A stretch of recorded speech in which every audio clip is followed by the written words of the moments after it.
Putranipun Sang Prabu Duryudana samping ingkang Rama Begawan Kumbayana kadhep orang kaning praja Retyana Patih Arya Sangguni keprana ingkang paman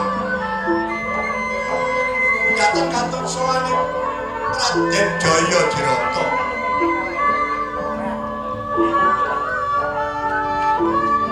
ngrembak unggule Prang Baratayuda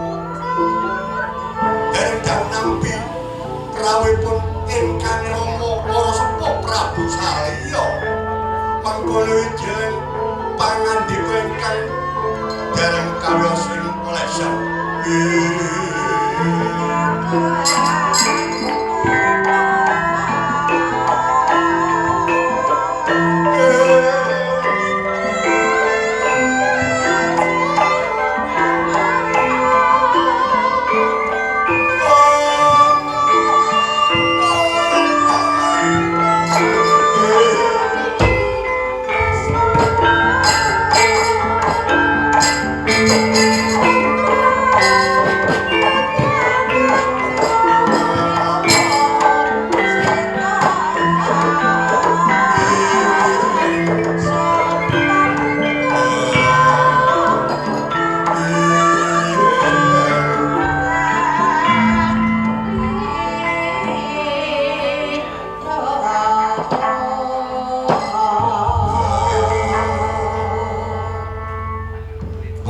ketinggal ling siring wangi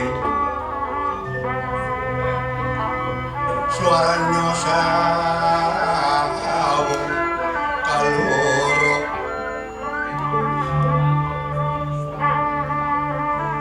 kang akarya pados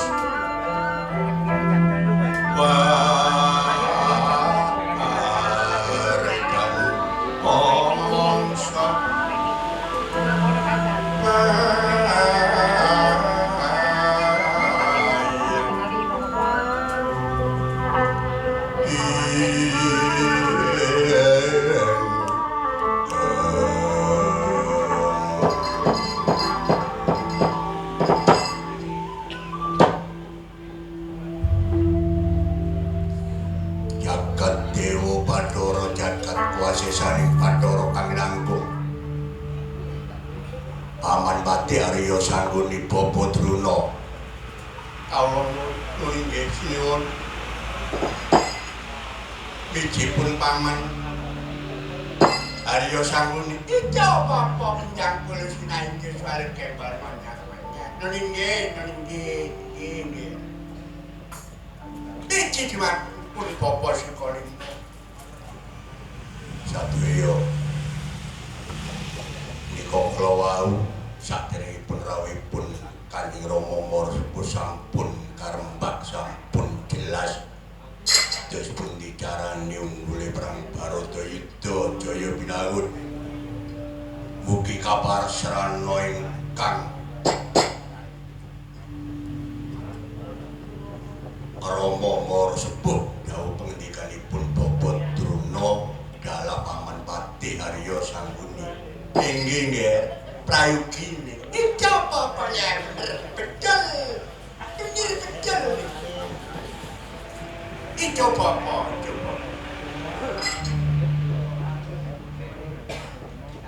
mereka sampun sepakat Romo para sepuh Prabu Salya bela dalem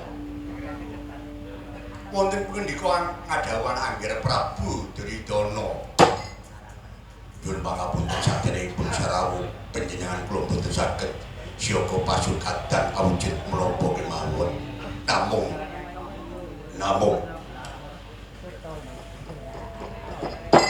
ingkang dados wigatosipun perlu kemawon nggih langkung cedha mekaten menika badhe nyeleki Prang Gedhe Baratayuda Jaya Binangun Rama dos pundi carane ungguling Prang Baratayuda Jaya Binangun Rama ampun ngantos kasoran ing ayuda kalian para Pandhawa Kanjeng Rama kedah saged budidaya kados pundi caranipun ampun ngantos dolek iwak kenek sing wagal pun ngantos budhek banyune gawe patine Pandhawa pun kawastara Yanos medhoteng tias kadya kleyahane ngrong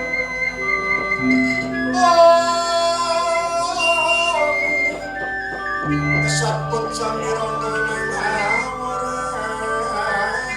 awur mulat sangalandra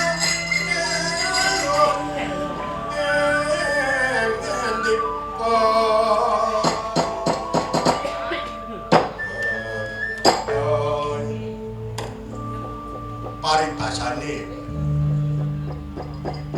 kula maca kados betet sewu mboten karewes dumateng anak Prabu Duryudana nggih kula nggih mboten nyegah kula mboten nolak menika kersanipun anak mantu Prabu Duryudana niki kekajengan paduka inggih mung kangge gegirising para Pandhawa mung kangge gegirisi lho nyuwun sewu sadaya menika kalah dening adil kalah dening bener katun cados mboten katun boten panjenenganipun anak mantu Prabu Duryudana nggih kula boten rembug perkawis adil bener kang bahkan Pandhawa kudu mati mung kangge gegirisi ger sedaya Kurawa sami nyakseni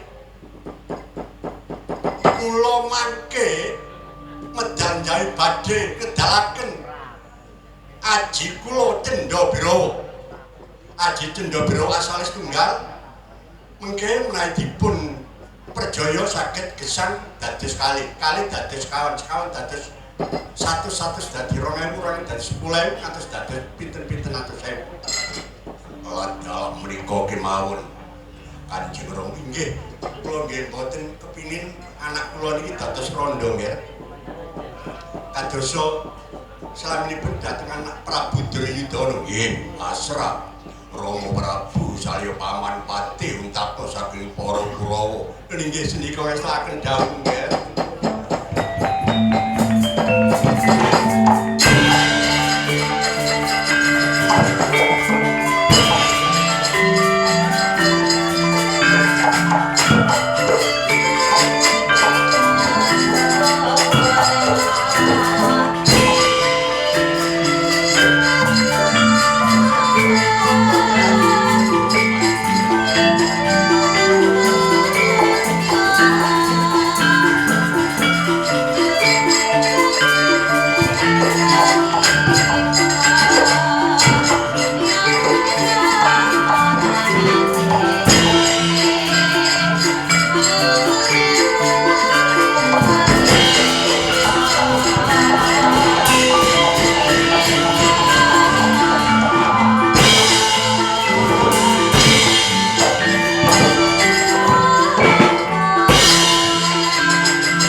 damel jelakane para Pandhawa ngetalake Aji Cendra Bilawa.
Pandhawa kudu apes. Iya.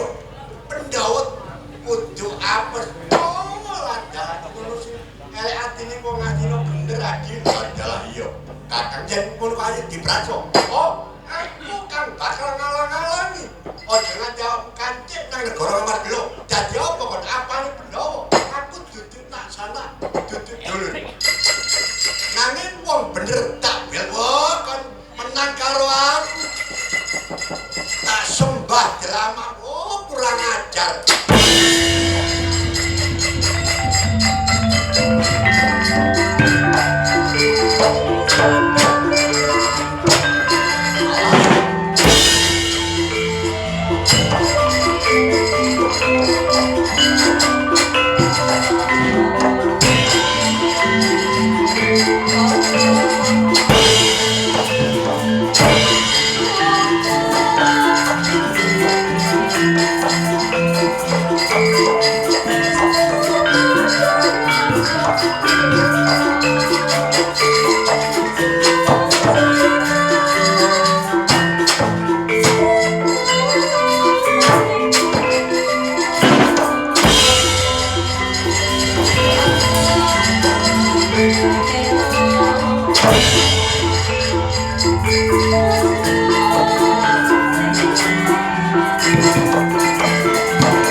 Tepeng Sri Ngastina antara Ngamarta bak Aji Dendra saking gawe Aji Dendra pirang-pirang ewu kaditono kabeh wayang entek.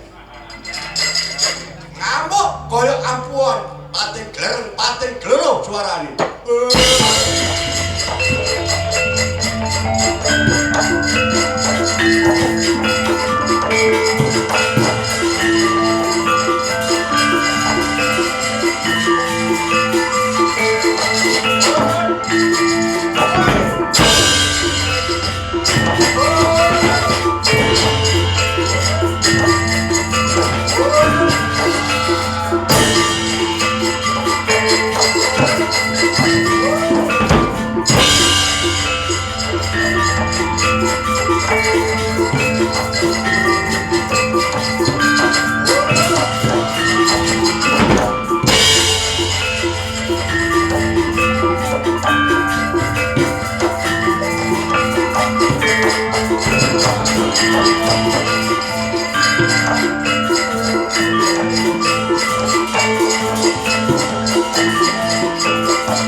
Aji Dendra pirang-pirang kaya pirang ewu kaya pirang ketipu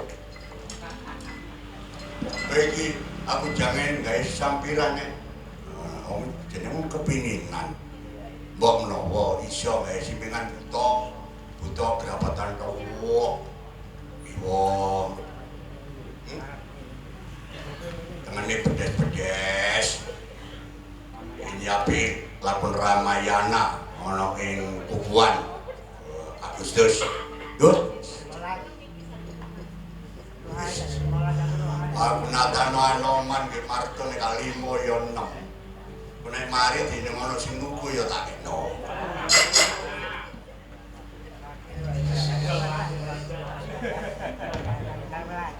Pak, aku Pak Dedono, Pak.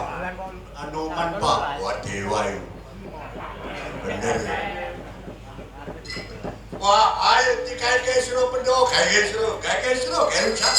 Yo.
alun-alun bak aji cendok beropadoh. Ayo, boleh.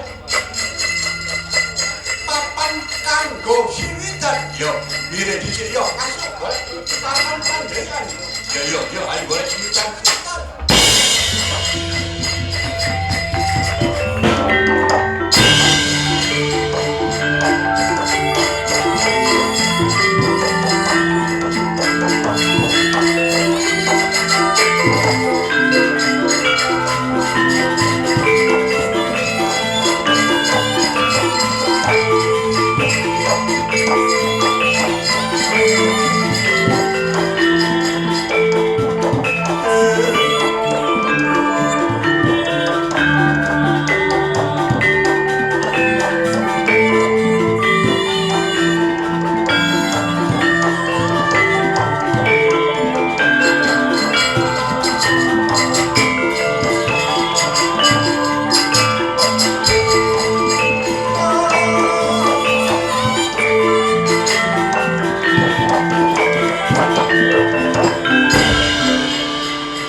wis dadi maewe waji cendok berawa.